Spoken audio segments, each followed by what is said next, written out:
এই যে বর্তমান সরকারের যেগুলো দরকার ছিল, বর্তমান সরকার দ্বারে কাছে যায় নাই। দ্বারে কাছে যায় কষ্ট একটাই, সচিবালয়ে যান, সেই দূষররা এখনো বসা আছে, প্রশাসন পাচ্ছে সেই দূষররাই। আমি চ্যালেঞ্জ করছি যে সেই দূষররা, যেই আওয়ামী লীগের দূষররা, হাসিনার দূষররা আজকে আবার প্রমোশন নিয়ে তারা পাকাপুক্ত ভাবে বুদ্ধি দখল করে আছে। এইগুলার দিকে বর্তমান সরকারের কোনো কিছু নাই। প্রিয় সালাউদ্দিন ভাই, আপনি একটু চিন্তা করে দেখেন, চক্ষু বুঝে চিন্তা করে দেখুন, যদি বিপ্লব আজকে না হতো তাহলে আজকের বাংলাদেশের মানুষের কি কঠিন দশা হতো। আসসালামু আলাইকুম, আমি আপনাদের কাছে দেখাবো আওয়ামী লীগের লোকজন এখনো ক্ষমতায় বসে আছেন। হঠাৎ দেখি তথ্য দিলেন যা আপনারা জানলে অবাক হয়ে যাবেন। তো আজকের এই ভিডিওগুলো অত্যন্ত গুরুত্বপূর্ণ। তো আমি আশা করব আপনারা সম্পূর্ণ ভিডিওটি দেখবেন, আর এই সম্পূর্ণ ভিডিওটি দেখলেই বিস্তারিত জানতে পারবেন। আর এই ভিডিওগুলো দেখানোর আগে আপনাদের কাছে আমার ছোট্ট একটি রিকোয়েস্ট, আপনারা যদি আমার চ্যানেলে নতুন হয়ে থাকেন তাহলে এরকম নিত্য নতুন আপডেট নিউজ সবার আগে পেতে আমার এই চ্যানেলটি সাবস্ক্রাইব করে আমার সাথেই থাকুন। আর এখন চলুন কথা না বাড়িয়ে আমরা এক এক করে ভিডিওগুলো দেখে আসি। এখন মনে করেন এই যে অবস্থায় আছে, কানাই কইবে যে আমরা সুখে দেখে না, সারা জীবন দেখে নাই, তারও কিন্তু উপলব্ধি আছে যে নির্বাচন হইলে বিএনপি ক্ষমতায় যাবে। এটা যেভাবেই আজকে নাড়াচাড়া পারুক না কেন, লাভ হবে না। কারণ মানুষ এই যে 3টা নির্বাচনে মানুষ ভোট দিতে পারে নাই, একটা আকাঙ্ক্ষা আছে মানুষের। এই যে মানুষের যে একটা 14তে ভোট দিতে পারে, 18তে ভোট দিতে পারে নাই, তারপরে আপনার 18-র পরে 24-এ ভোট দিতে পারে নাই, দিনের ভোট রাতে হয়ে গেছে, এই যে সমস্যাগুলো, এবং যারা এই 14 সনে ভোটার হইছে তারা একটি ভোটও দিতে পারে নাই, 14 সনের পরে যারা হয়েছে তাদের তো প্রশ্নই আসে না। এই যে অবস্থাটা, এইটার থেকে যদি আমরা বাঁচতে চাই, আমাদের নেতা ভারপ্রাপ্ত চেয়ারম্যান, বিএনপির চেয়ারম্যান জনাব তারেক রহমান সাহেব যে রাষ্ট্র মেরামতের জন্য 31 দফা দিয়েছেন সমমনা দলগুলাকে নিয়ে, এইটাকে সামনে রাখা যদি আমরা কাজ করি, এটার মধ্যে সকল কিছুই আছে। আমরা কি চাই? ক্ষমতার ভারসাম্য চাই। তারেক সাহেব তো বলেই দিয়েছে যে 2বারের বেশি কোন প্রধানমন্ত্রী হবে না। আর কি চাই আমরা? রাষ্ট্রপতির সাথে ক্ষমতার ভারসাম্য আনতে চান। আর কি চাই আমরা? এখন যেটি দরকার, এই যে বর্তমান সরকারের যেগুলো দরকার ছিল, বর্তমান সরকার দ্বারে কাছে যায় নাই। দ্বারে কাছে যায় কষ্ট একটাই, সচিবালয়ে যান, সেই দূষররা এখনো বসা আছে, প্রশাসন পাচ্ছে সেই দূষররাই। আমি চ্যালেঞ্জ করছি যে সেই দূষররা, যেই আওয়ামী লীগের দূষররা, হাসিনার দূষররা আজকে আবার প্রমোশন নিয়ে তারা পাকাপুক্ত ভাবে বুদ্ধি দখল করে আছে। এইগুলার দিকে বর্তমান সরকারের কোনো কিছু নাই। তারা চিন্তা করে সংস্কার কিসের করবেন? আপনারা সংস্কারের মধ্যে যে অফিস আদালত গুলো আপনারা মেহেরবানি করে হাসিনা মুক্ত করেন না আগে, তাহলেই দেখবেন যে আমাদের সংস্কার 90% সংস্কার এমনি হয়ে যাবে। পুলিশের সংস্কারের কথা বলছেন, এইটা আমি অগস্টের 8 তারিখে আমাদের উপজেলা নির্বাহী কর্মকর্তা এখানে মেজর ছিলেন, সেই দিন আমি বলছিলাম যে আইজির থেকে আরম্ভ করে এসপি পর্যন্ত, এডিশনাল এসপি পর্যন্ত একদিনে সাক করে দেন, এদেরকে নিয়ে কারাগারে পৌঁছায় দেন, দেখবেন পুলিশ ঠিক হয়ে গেছে। ওরা হুকুম করছে, এরা গুলি করছে, তাদের তো গুলি করার কোনো রাইট ছিল না।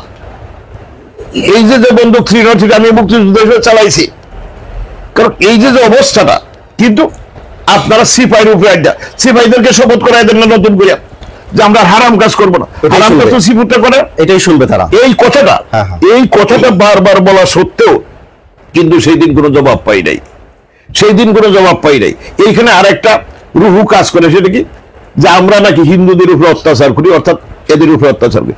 এই যে একটা বুয়া কথা ইন্ডিয়া বারবার আমাদের উপরে চাপাইতেছে, এইটাকে আমরা প্রতিবাদ সেইভাবে জোরালো ভাবে কেন করতে পারি না আমি জানি না। কারণ যতক্ষণ পর্যন্ত আমরা ভারতের 3 দিক থেকে আমরা আছি, ভারতের এই 3টা দিক, ভারত যদি বের হতে হয় বাড়ির থেকে, আমাদের রাস্তা ছাড়া তাদের বেরোনোর কোনো জায়গা নাই। কিন্তু আমাদের সাথে তারা চায় হাসিনার সাথে সুসম্পর্ক করার। আমরা বারবার বলতেছি বাংলাদেশের জনগণের সাথে, রাষ্ট্রের সাথে আপনাদের সুসম্পর্ক করে, সেটা তারা করবে না। আজকে হাসিনাকে, এই স্বৈরাচারী দূষরকে জামায়া ধরে রাখতেছেন। আজকে ফেসবুকে দেখলাম আওয়ামী লীগের সাধারণ সম্পাদক, তিনি সেখানে ব্যয়বহুল বাড়িতে বসবাস করতেছেন ভারতে। এই যে জিনিসগুলো আমাদের দেখা উচিত।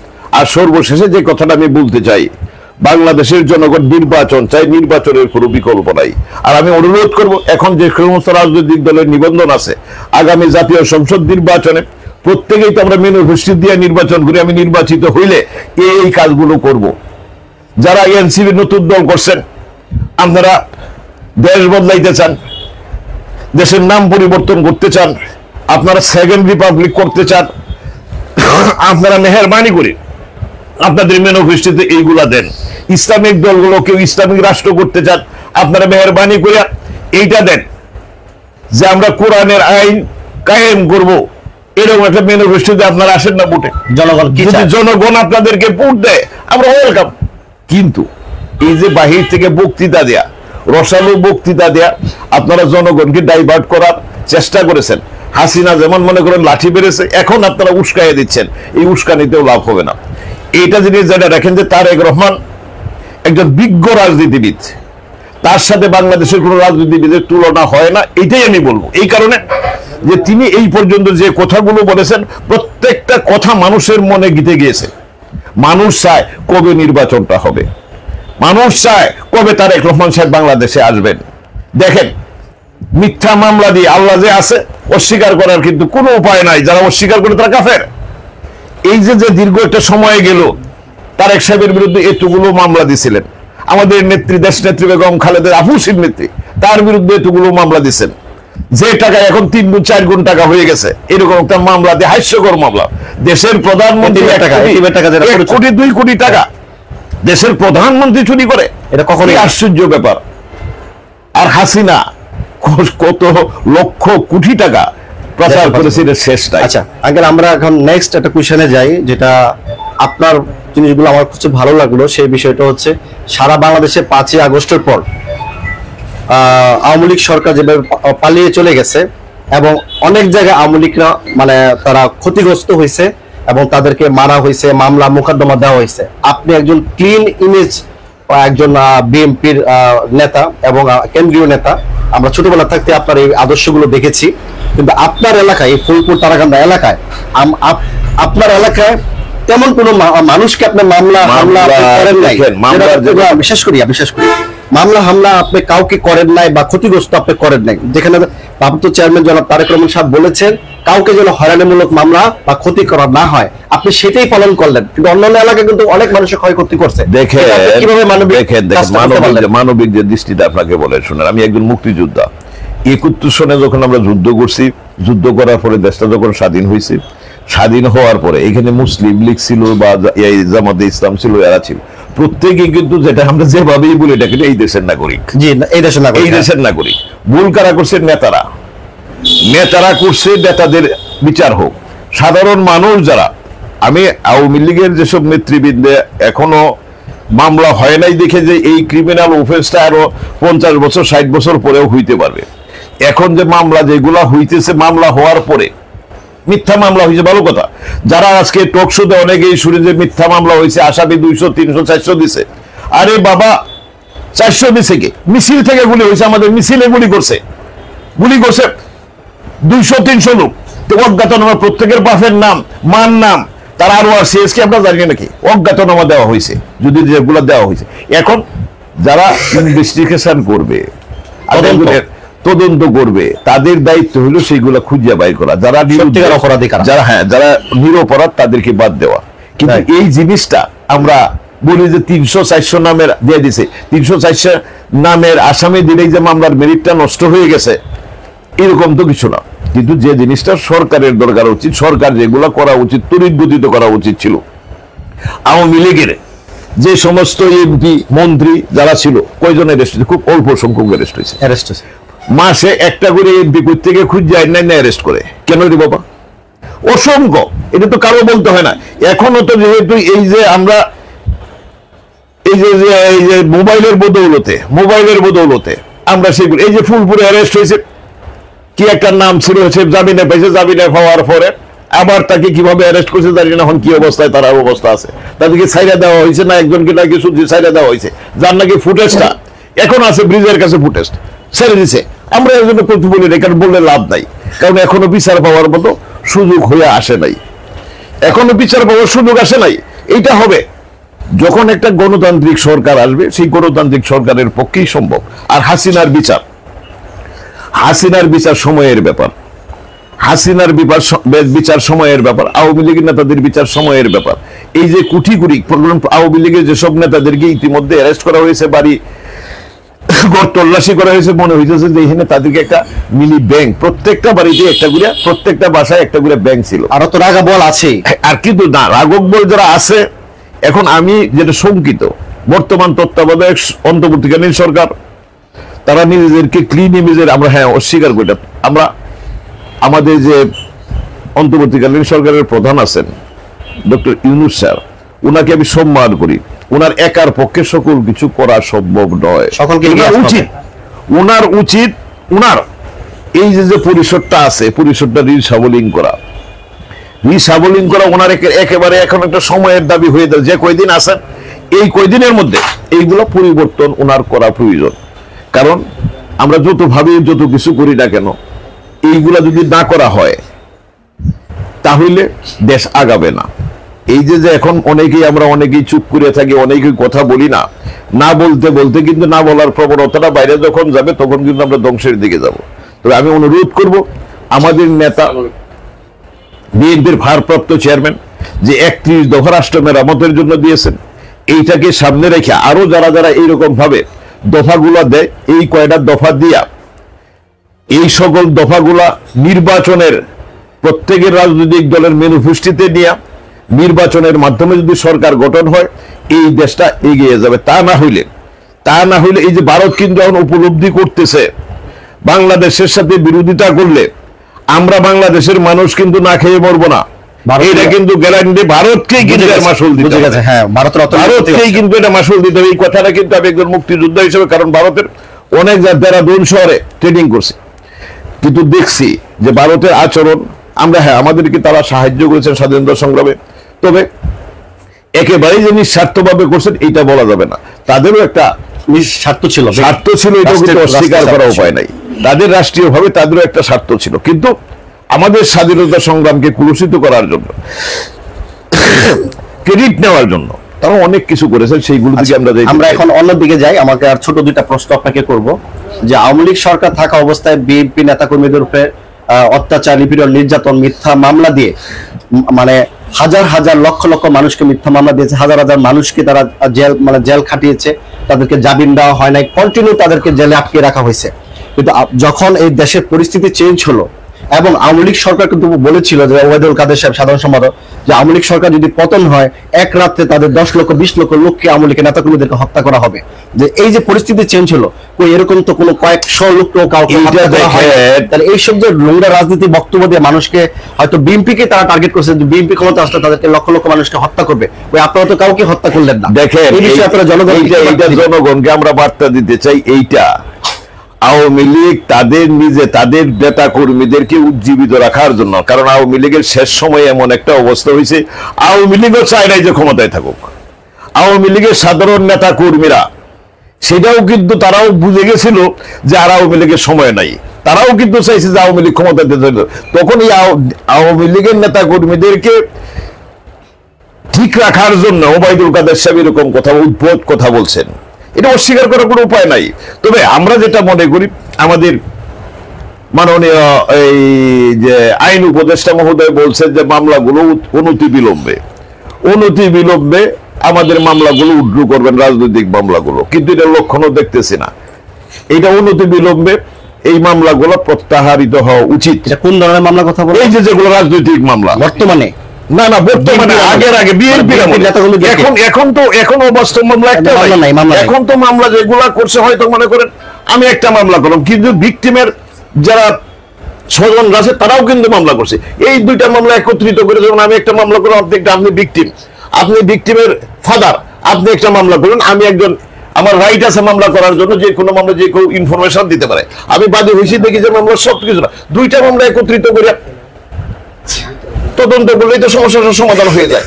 এইটা নিয়ে বিতর্কের কোনো সুযোগ নাই। কিন্তু আমি যে কথাটা বলতেছি, এই 17 বছরে যে মামলাগুলো হয়েছে বিএনপির উপরে, একেবারেই কোথায় কি হয়েছে, কোথায় কোনটা ফুটছে, শুধু বলছে কয়টা জোরদার কোটটা দেয়া প্রমাণ তারা দিতেছে, কোনো এক্সপ্লোসিভ নাই, কোনো কিছু নাই, কিন্তু ধারাগুলো হলো এক্সপ্লোসিভ, জামিন অযোগ্য ধারা মামলা। দেখা গেল আপনার বাড়িতে ফুলপুরে যে উত্তরবঙ্গে একটা মামলা হয়েছে, ওই মামলাতে আপনাকে ফাঁসিয়ে দেওয়া হয়েছে। এই যে আমার নামে 16-17টা মামলা, হালুয়াঘাটের উপজেলা মানুষ চিটাগাংয়ের মামলাতে ফাঁসিয়ে দিয়েছে। এইভাবে তো আওয়ামী লীগের লোকেরা এইটা আওয়ামী লীগের লোকেরা ফাঁসাইছে, বা এখনো হয়তো এরকম মামলা হইতে পারে, কিন্তু তদন্ত করলেই তো সমস্যাটার সমাধান হয়ে যাবে।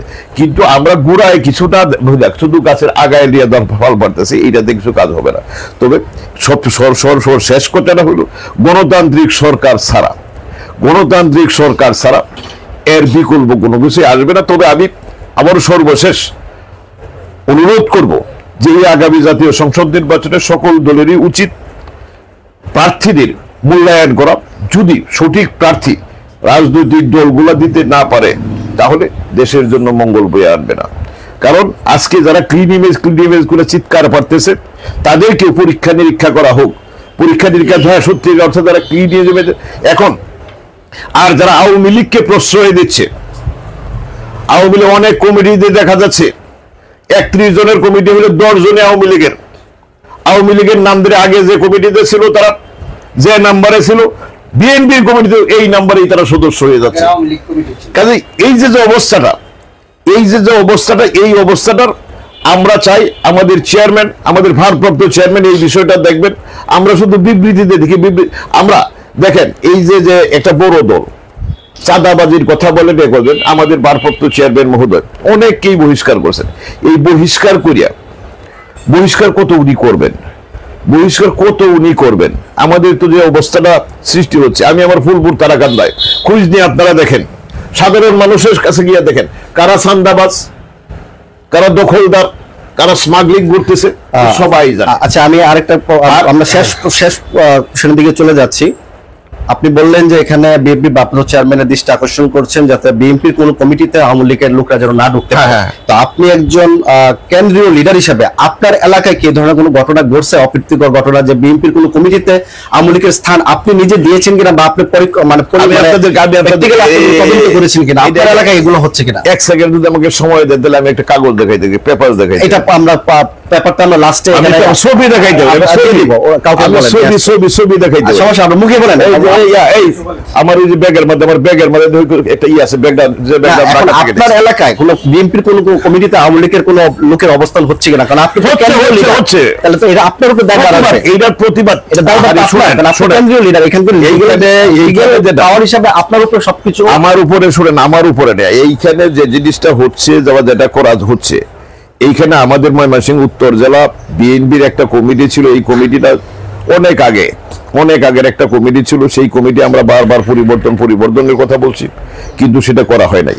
এই কমিটির উপরে আবার একটা জিনিস সংস্কার ইত্যাদি বইলা সেরে এই কমিটিকে আবার উপজেলা কমিটি করার জন্য তারা আবার ম্যান্ডেট দিয়ে দিয়েছেন। কিভাবে আনছেন জানেন না, আল্লাহ পাক রব্বুল আলামিন জানেন।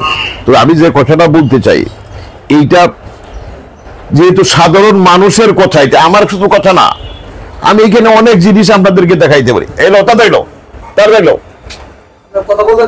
আমি তুমি আমার কাছে তো কাজে আমি যে জিনিসটা বলতে চাই,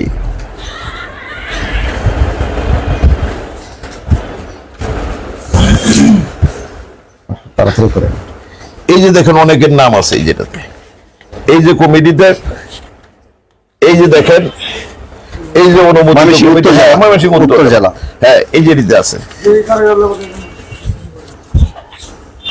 এখানে কি আওয়ামী লীগের লোক স্থান পাইছে? হ্যাঁ এই যে দেখেন, এই যে আওয়ামী লীগের এই যে আমাদের এখন জয়েন কনভেনর, উনি কে? জয়েন কনভেনর পদ কি? হ্যাঁ জয়েন কনভেনর উপজেলা কমিটির, মানে বিএনপির কোন উপজেলা? ফুলপুর উপজেলা। আর উনি কে? উনি হচ্ছে হাবিবুর রহমান, আওয়ামী লীগের সিনিয়র যুগ্ম হবে উপজেলা চেয়ারম্যান। এখন কোন কমিটিতে আসছে? বিএনপি কমিটিতে উনি আসেন না। এই যে যিনি আছেন আমার, এই যে উনি তো আওয়ামী লীগের দূষর।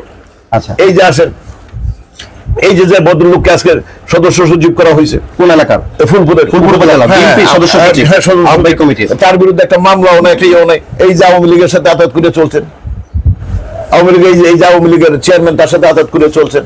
এই যে আসেন, এই যে বর্তমান কমিটির এই যে বর্তমান কমিটির এই যে এটা দেখতেন, আরো দেখেন, আমি দেখাইতেছি, আরো দেখাইতেছি। এই যে দেখেন মন্ত্রী মহোদয়, এই যে আমাদের ওই যে উনি কোন মন্ত্রী? শরীফ আহমদ, শরীফ, হ্যাঁ, শরীফ আহমেদ, কারাকান্দা, হ্যাঁ, বিএনপির। আচ্ছা দেখেন ওনার নাম কি? বিএনপির রুকন চেয়ারম্যান আওয়ামী লীগের সাথে। এই যে দেখেন একজন কমিশনার, এই যে মন্ত্রী মহোদয়, এই যে আওয়ামী লীগের যুগ্ম আহ্বায়ক, হ্যাঁ এই যে আসেন, উনি কি, ওর নাম কি? সাবেক মুশারফ, হ্যাঁ মুশারফ সাধারণ সম্পাদক হ্যাঁ, পৌর ছাত্র দল, কমিশনার, হ্যাঁ হ্যাঁ। আচ্ছা ঠিক আছে। আরো দেখাতে দেখছেন তো, এই যে মন্ত্রী নির্বাচন করতেছেন নৌকার, তিনিও যুগ্ম আহ্বায়ক। উনি কে? উনি চেয়ারম্যান, এক্স চেয়ারম্যান। নাম কি? কোন ইউনিয়ন? বালিয়া ইউনিয়ন। এখন বালিয়া ইউনিয়নের বিএনপির উপজেলা বিএনপি উপজেলা বিএনপি যুগ্ম আহ্বায়ক। মানে আওয়ামী লীগের সমাবেশে সমাবেশটা বুট করতেছেন নৌকার, হ্যাঁ পদে আছে বিএনপির। নতুন কমিটিতে যুগ্ম আহ্বায়ক আছেন, নতুন কমিটিকে উনি যুগ্ম আহ্বায়ক আছেন। এই যে দেখেন, এই যে মোশাররফের নাম বললাম, এই যে আরেকজন, এই যে উনি কমিশনার, হ্যাঁ এগুলা, হ্যাঁ পুরো বিএনপি যুগ্ম আহ্বায়ক আছে, আওয়ামী লীগের সাথে আলাপ করে দিন চলছে। এই যে উনি আওয়ামী লীগ একজন আমাদের প্রিন্সিপাল, উনিও এখন বিএনপির নেতা। আচ্ছা যাক, আমরা অনেক কিছু দেখলাম, দেখায় না। তা আমরা এতক্ষণ দেখলাম যে উনি একজন বীর মুক্তিযোদ্ধা, একজন প্রবীণ রাজনীতিবিদ। ওনার মনের যে ক্ষোভ ছিল এলাকার সম্বন্ধে, যে এখানে বিএনপি যারা করতো তারাও আওয়ামী লীগের সাথে হাতাহাত করে এতদিন বিএনপির সাথে রাজনীতি করেছে। এই 5ই আগস্টের পর তাদের হাতে কমান্ড আসতেছে, ওনারাই এখন হস্তক্ষেপ বড় নেতা, ওনারাই এখন কমিটি দিচ্ছে এবং আওয়ামী লীগের সাথে সম্পৃক্ত করে আওয়ামী লীগকে শেল্টার দেওয়ার জন্য তাদের কয়েকজন ব্যক্তিকে কমিটিতে তারা নিয়ে আসতেছে। এই বিষয়গুলো আমরা তীব্র নিন্দা জানাচ্ছি, যেন আওয়ামী লীগের বিএনপির কোন কমিটিতে যেন আওয়ামী লীগের লোক কোনো স্থান না পায়। তারেক রহমান সাহেবের বিবৃতি এবং একদম লাস্ট ওয়ার্নিং উনি দিয়ে দিয়েছেন, এই ধরনের পদক্ষেপ যারা নেবেন, আওয়ামী লীগের লোক হয়ে বিএনপির কমিটিতে যারা অবস্থান করার সুযোগ দিবে, তাদের বিরুদ্ধে অবশ্যই দলীয় সাংগঠনিক অনুযায়ী তাদের বিরুদ্ধে মানে কঠিন ব্যবস্থা গ্রহণ করবে। প্রিয় সালাউদ্দিন ভাই, আপনি একটু চিন্তা করে দেখেন, চক্ষু বুঝে চিন্তা করে দেখুন, যদি বিপ্লব আজকে না হতো তাহলে আজকের বাংলাদেশের মানুষের কি কঠিন দশা হতো। আজকের আপনার হাতে বেরুরা থাকতো, আপনাকে আজকের ভারতে থাকতে হতো, দেশনেত্রী বেগম খালেদা জিয়াকে জেলের মধ্যে কিংবা গৃহবন্দী থাকতে হতো, জামাতের নেতাকর্মীগুলোকে আয়নাঘরে থাকতে হতো অথবা জেল জুলুমের শিকার হতে হতো। একবার সালাউদ্দিন সাহেব, আপনি বিএনপির এত বড় নেতা, চিন্তা করে দেখুন জীবনের কতটি বছর আপনার কেটে গিয়েছে বিদেশে আপনার এই শেখ হাসিনার জুলুম অত্যাচারের কারণে। একবার চিন্তা করে দেখুন যে আপনার দলের এম ইলিয়াস আলী সাহেবের হাড্ডি গুড্ডি মাংসি পর্যন্ত নেই। একবার চিন্তা করে দেখুন যে সাগর রুনি হত্যা হয়েছে, তাদের লাশ পর্যন্ত কোথাও নেই, এমনকি মামলার বিচার পর্যন্ত হয়নি। এই জাতির আজকে দেশনেত্রী বেগম খালেদা জিয়া জনাব তারেক রহমানের সাথে ঈদ করছেন, এর চেয়ে আনন্দের আর কিছুই নেই। এই বিপ্লবের অন্যতম অর্জনের ভাগিদার আমরাও, আপনারাও সবাই। এই বাংলাদেশের জামাত ইসলামের অফিসগুলো বন্ধ ছিল, এখন 64টা জায়গায়, জেলায়, সমস্ত থানা, ইউনিয়ন অফিস, সব জায়গায় তারা মিছিল করছে, মিটিং করছে। এই বিপ্লব না হলে আপনি কি করতে পারতেন? এই বিপ্লব না হলে কি বাংলাদেশের বিএনপির নেতাকর্মীরা হাজার হাজার মামলায় আসামি ছিল, সেগুলো থেকে মুক্তি পেতে পারতেন? এই বিপ্লব না হলে আমরা কি আমাদের সাধারণ মানুষদের বিভিন্ন জায়গায় যে এখন সভা সমাবেশ, ইফতার মাহফিল, ঈদ পুনর্মিলনী, কনসার্ট, কত কিছু হচ্ছে, বৈশাখী উৎসব, মেলা, এগুলো কি আপনি আমি করতে পারতেন? একবার চক্ষু বন্ধ করে চিন্তা করে দেখেন যে এই বিপ্লবটা না হলে সালাউদ্দিন ভাই আমরা কি করতে পারতাম। প্রিয় ভাই সালাউদ্দিন ভাই, অতএব বিপ্লব আমাদের, এই বিপ্লবী চেতনা আমাদেরকে ধারণ করতে হবে। এই বিপ্লব আমাদেরকে পথ খুলে দিয়েছে, প্রশস্ত করেছে। এই বিপ্লব আমাদেরকে স্বাধীন দেশে কথা বলার সুযোগ করে দিয়েছে। এই বিপ্লব আমাদেরকে আগামী দিনের নতুন রাজনীতিতে প্রবেশ করার সুযোগ করে দিয়েছে। বিএনপির স্থায়ী কমিটির সদস্য জনাব সালাউদ্দিন আহমেদ সাহেব সাম্প্রতিক সময়ে একটি বক্তব্য রেখেছেন। সেই বক্তব্য নিয়ে অনলাইনে অফলাইনে বেশ আলোচনা চলছে, সমালোচনা চলছে। মূলত তার এই বক্তব্যটি নিয়ে আলোচনা সমালোচনার অন্যতম কারণ হচ্ছে তিনি 11ই আগস্ট কি মন্তব্য করেছিলেন এবং 13ই এপ্রিল 2025-এ এসে কি মন্তব্য করলেন, এটাকে এখন জনগণ চুলচেরা বিশ্লেষণ করছে এবং তাকে তুলোধনা করার চেষ্টাও করছে। আপনারা জানেন জনাব সালাউদ্দিন আহমেদ সাহেব বিএনপির একজন স্থায়ী কমিটির সদস্য। পাশাপাশি তিনি আজকের এই রাজনীতিতে অনেক বড় আলোচিত ব্যক্তিত্ব। আমরা যখন ফ্যাসিবাদী শেখ হাসিনার বিরুদ্ধে কথা বলতাম, তখন এই ভদ্রলোককে এই বাংলাদেশ থেকে বর্ডার ক্রস করিয়ে তারপরে গুম করার চেষ্টা করা হয়েছিল। পরবর্তীতে আমরা দেখেছি তাকে গুম না করে যে কোনোভাবে তিনি বেঁচে গিয়েছেন আল্লাহর অশেষ মেহেরবানি, বিভিন্ন কলাকৌশল বা সামহাও তিনি ভারতের বর্ডারে থেকে ভারতের ভিতরে প্রবেশ করেন এবং ভারতে তার বেশ কয়েক বছর জীবনযাপন করতে হয়। সমালোচকরা বিভিন্নভাবে বলছেন, কেউ কেউ বলছেন, সবাই না, যে এটা পরিকল্পিতভাবে হয়তো তাকে কেউ নিয়েছে, তাকে সেই দেশে নিয়ে সামহাও ট্রেনিং দেওয়ার জন্য, কিংবা ওই দেশের বিভিন্ন কৃষ্টি কালচার সভ্যতা বাংলাদেশ জাতীয়তাবাদী দলের মতো একটি বড় বৃহৎ দলের ভিতরে যে কোনোভাবে ইনপুট করার কোনো একটা মাস্টার প্ল্যানেও তাকে নেওয়া হতে পারে। যদিও আমি বিশ্বাস করি তিনি নির্যাতনের শিকার হয়ে এম ইলিয়াস আলীরা যেভাবে গুম হয়েছে, তিনি হয়তো গুম হয়ে শেষ হয়ে যেতে পারতেন, কিন্তু এম ইলিয়াস আলীদেরকে শেষ করে দেওয়া হয়েছে। হাড্ডি গুড্ডি মাংস পর্যন্ত আমার জানা মতে এখন পর্যন্ত আছে বলে মনে হচ্ছে না। আরও বহু মানুষকে তখন গুম করা হয়েছে, তার মধ্যে আমান আল আজমি, মীর কাসেম আলীর ছেলে ব্যারিস্টার আরমান, এদেরকে কিন্তু এই আয়নাঘরে 13 বছর পর্যন্ত, 8 বছর পর্যন্ত রাখা হয়েছে। আবার এই 5ই আগস্টের পরে ছেড়ে দেওয়া হয়েছে।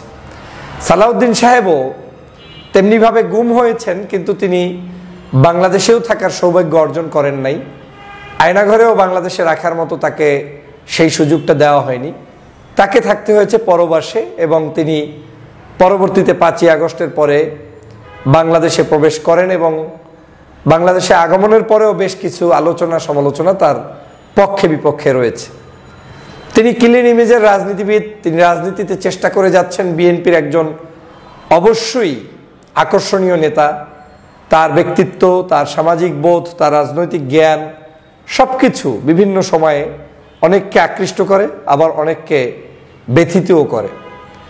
সাম্প্রতিক সময়ে তিনি আলোচনার যে বিষয়বস্তুগুলো থেকে পার পেয়ে গিয়েছিলেন অলমোস্ট, সেটা হচ্ছে উনি যখন আসলেন এয়ারপোর্টে তাকে এসালোমের গাড়িতে রিসিভ করার একটি ভিডিও, অডিও, বক্তব্য, ফটো সেশন সামাজিক মাধ্যমে প্রকাশ পায়।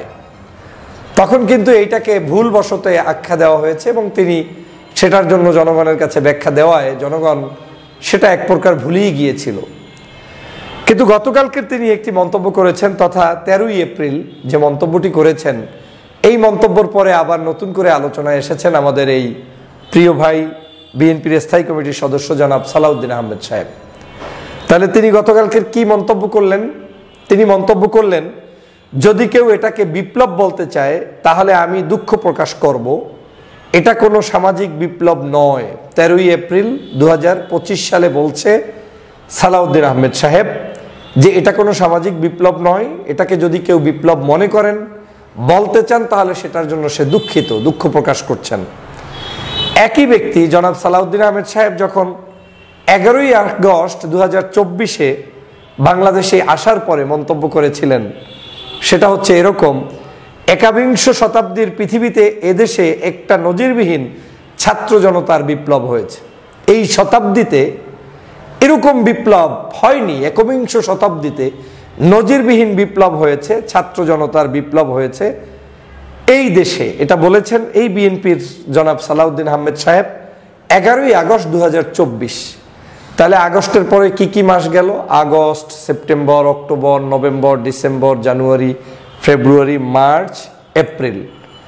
9 মাসের মাথায় 8 মাসের কাছাকাছি সময়ের মধ্যে বাংলাদেশের এত বড় একজন বিখ্যাত রাজনীতিবিদের সেই শব্দচয়নের পরিবর্তন হয়ে গিয়েছে। এখন প্রশ্ন হচ্ছে, তাহলে আসলে কি 11 তারিখের তার মন্তব্যটা সঠিক আগস্ট মাসের 2024 সালের, নাকি এই এপ্রিল মাসের 13 তারিখ 2025 সালের মন্তব্যটা সঠিক? কোনটা আসলে বিএনপি, আমি কিংবা আপনি কিংবা জনতা ওন করে? উনি দেখেন 11ই আগস্টের যে মন্তব্য করেছেন, আপনাদেরকে অনুরোধ করব যদি কেউ ওই ভিডিও পান, ওর নিচে যতগুলো কমেন্টস দেখেছেন, মন্তব্য দেখেছেন, আমার ধারণা 99.99% কমেন্টস তার পক্ষে গিয়েছে, তাকে ভালোবেসে গিয়েছে। জনগণ এটাকে বিপ্লব হিসেবে আখ্যায়িত করেছে, ধরে নিয়েছে বিদায় ওই মন্তব্যটাকে জনগণ পজিটিভলি নিয়েছে। যেমন আমাদের আমাদের রিজভী আহমেদ সাহেবের যখন জেল থেকে বের হয়ে কান্না জড়িত কণ্ঠে ভিডিও দিয়েছিলেন ছাত্র জনতার উদ্দেশ্যে, সবাই কিন্তু হাইলি অ্যাপ্রিসিয়েট করেছে এবং এটাই বাস্তবতা। কিন্তু আপনারা যদি একটু গতকালকেরটা দেখেন যে 13ই এপ্রিল 2025 মাত্র 8-9 মাসের মাথার মন্তব্যটা জাতি কিভাবে নিচ্ছে, না জাতি ভালোভাবে নিচ্ছে না। তাহলে এই বক্তব্যগুলোর উদ্দেশ্যটা কি? এটা কি কোনো মাস্টার প্ল্যানের অংশ? এটা কি কোনো হঠাৎ করে আমাদেরকে দেয়াতেই হবে? আমি জানেন যে আমি রাজনৈতিক কথোপকথন, কোনো ব্যক্তি আক্রোশ কাউকে করে কথা বলতেও চাই না, কথা বলার অভ্যাস আমার নেই। কিন্তু রাজনীতিতে রাজনৈতিক যে আলোচনাগুলো হয়, যেগুলো সমাজের মানুষের কাছে দর্শনীয় মনে হয়, রাজনৈতিক অঙ্গনে যে আলোচনাগুলো থাকা দরকার এবং না করলে রাজনীতিবিদদেরও যেমন সতর্ক হওয়ার সুযোগ হয় না, পাশাপাশি রাষ্ট্রও বড় ধরনের ক্ষতির সম্মুখীন হতে পারে, সে আলোচনায় কিন্তু আমি কাউকে ছাড় দেই না। জনাব সালাউদ্দিন আহমেদ সাহেবের এই গতকালকের মন্তব্যটি বাংলাদেশের মানুষের মন্তব্য নয়, এটা একান্তই আমি মনে করি তার ব্যক্তিগত মন্তব্য, অথবা কারো শিখানো কোনো মন্তব্য, অথবা তিনি এটাকে যে কোনো মূল্যে এই বিপ্লবটাকে ভিন্ন দিকে প্রভাবিত করার জন্যই এই মন্তব্য করেছেন। না হয় এই মন্তব্যের সাথে জনগণের কোনো সম্পৃক্ততা নেই। আমরা জুলাইটাকে বিপ্লবী মনে করি, ব্যক্তিগতভাবে আমি মনে করি। আমি যে জুলুমের শিকার ছিলাম, আমার জায়গা থেকে জুলাই বিপ্লব না হলে আমি তো কথা বলতে পারতাম না। আজকে তো ঢাকা শহরে বসে কথা বলছি। এই ঢাকা শহর আমার জন্য ছিল জাহান্নাম, ঢাকার এয়ারপোর্ট ছিল হারাম। বিদেশ থেকে আসা তো দূরের কথা, বিদেশে একটা ব্যবসা করতে পারি নাই। নিজের একটা ছোট্ট প্রতিষ্ঠান ছিল, প্রতিষ্ঠানটাকে বিদেশি বিভিন্ন গোয়েন্দা সংস্থাদেরকে পাঠিয়ে দিয়ে তারপরে গত 3 বছর পর্যন্ত লোমহর্ষক নির্যাতন করে, নিপীড়ন করে, খেতে দেয় নাই, থাকতে দেয় নাই, বউ বাচ্চার পাশে পর্যন্ত অবস্থান করতে দেয় নাই আমার মতো ক্ষুদ্র মানুষকে। মালয়েশিয়ান এম্বাসি বাংলাদেশের যে সকল দালালরা চাকরি করছিল তখন, আমি জানি অনেকেই এখনো আছে, সেই মানুষগুলো একটু হেল্প করে নাই, আমার বিরুদ্ধে বিভিন্ন জায়গায় রিপোর্ট করে রেখেছিল।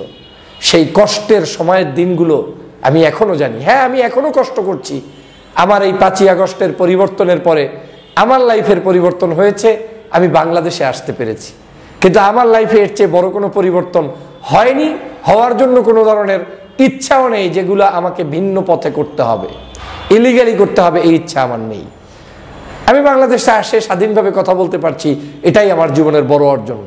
আমি হয়তো খেয়ে কষ্টে আছি, কিংবা আমি হয়তো আপনার মতো আমার মতো অন্যের মতো লাক্সারিয়াস জীবন পাচ্ছি না, কিংবা আমি কোনো দখল বাণিজ্য, সন্ত্রাস কিংবা চাঁদাবাজি কিংবা কোনো ধরনের মাফিয়া চক্রকে পেলে পুষে বড় করছি না। আমার জীবনটা এই স্বাভাবিকভাবেই যাবে, আর স্বাভাবিকের মধ্যেই আমার আনন্দ আছে। তো আমার মতো ক্ষুদ্র মানুষের এতটুকু আনন্দতে আমি যদি হ্যাপি বোধ করি, জুলাই বিপ্লবটাকে ক্যারি করি, জুলাই বিপ্লবটা আমার, এবং এই জায়গায় জুলাই বিপ্লবে অংশগ্রহণকারী বহু মানুষ যদি আমার সাথে সৎ আচরণ নাও করেন, তারপরেও তাদেরকে আমি যেভাবে অ্যাকসেপ্ট করি, আজকের আমার এই প্রিয় ভাই তিনি যদি এই জুলাই বিপ্লবটাকে গ্রহণ করতে না চান, আমি মনে করব সেটা সম্পূর্ণ তার ব্যক্তির সাথেই এক ধরনের হিপোক্রেসি হবে। এই আচরণটা তার দ্বৈত নীতি হবে। কারণ আপনি তো 11 আগস্ট আপনি ডিক্লেয়ার দিয়ে দিয়েছেন এটা ঐতিহাসিক একটি বিপ্লব। আপনি 13ই এপ্রিল এসে 2025-এ 9 মাসের মাথায় এটাকে বিপ্লব না, এটা তো বলতে পারেন না। এই বক্তব্য তো যায় না। আর পারেন কি পারেন না, এটা আপনাকে আমাকে কেউ বুদ্ধি শিখিয়ে দিতে হবে না। আপনি শুধুমাত্র ওই সময়ের কমেন্টসগুলো নিশ্চয়ই ভালো লেগেছে, তা এখন যারা কমেন্টস করে এটাও আপনার নিশ্চয়ই খারাপ লাগবে। তাহলে ভালো যেহেতু লিখেছে তার মানে রিয়েল পিপলরাই কমেন্টস করেছে, আর খারাপও যেহেতু অনেকে বলছে তার মানে এটাকে রিয়েল পিপলরাই খারাপ বলছে। আমাদের এই জায়গাটাই সমস্যা। তো আমি আশা করছি আপনারা সম্পূর্ণ ভিডিওটি দেখেছেন। তো আপনাদের যদি এই বিষয়টি নিয়ে কোনো মতামত থাকে আমাকে অবশ্যই কমেন্টসে জানাবেন। আর আপনারা যদি আমার চ্যানেলে নতুন হয়ে থাকেন তাহলে আমার এই চ্যানেলটি সাবস্ক্রাইব করে আমার সাথেই থাকুন। তো দেখা হচ্ছে পরবর্তী ভিডিওতে। সে পর্যন্ত সবাই ভালো থাকবেন, সুস্থ থাকবেন। আল্লাহ হাফেজ।